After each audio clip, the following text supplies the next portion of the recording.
Hello, everybody. Today marks a historic anniversary. 70 years since the Allied victory in Europe during World War II. On VE Day, after the Nazi surrender, people swarmed the streets of London and Paris and Moscow, and the cloud of fear that had hung for so many years finally lifted. Here at home, from small towns to Times Square, crowds gathered in celebration, singing and dancing with joy. There would still be 3 more months of deadly fighting in the Pacific, but for a few hours, the world rejoiced in the hope of peace. General Eisenhower announced the news with little fanfare. The mission of this Allied force, he said, was fulfilled. But his simple message belied the extraordinary nature of the Allied victory and the staggering human loss. For over 5 years, brutal fighting laid waste to an entire continent. Mothers, fathers, children were murdered in concentration camps. By the time the guns fell silent in Europe, some 40 million people on the continent had lost their lives.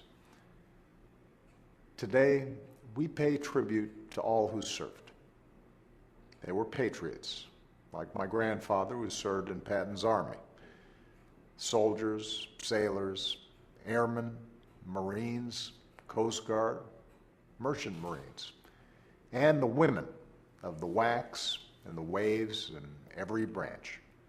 They risked their lives and gave their lives so that we, and people the world over, could live free.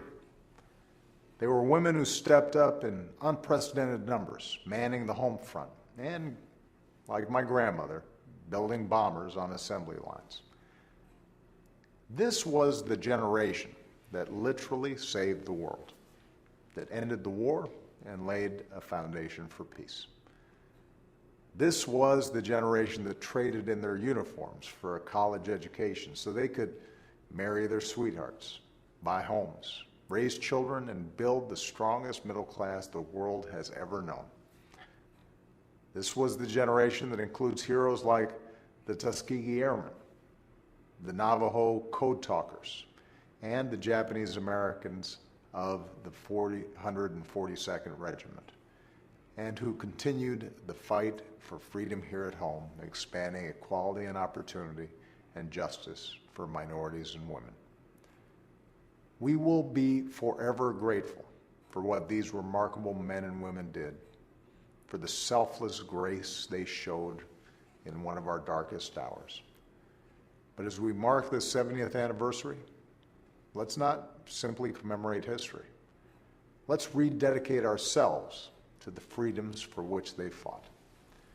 Let's make sure that we keep striving to fulfill our founding ideals, that we're a country where no matter who we are or where we come from or what we look like or who we love, if we work hard and take responsibility, every American will have the opportunity to make of our lives what we will. Let's stand united with our allies in Europe and beyond on behalf of our common values: freedom, security, democracy, human rights, and the rule of law around the world, and against bigotry and hatred in all their forms, so that we give meaning to that pledge: never forget, never again.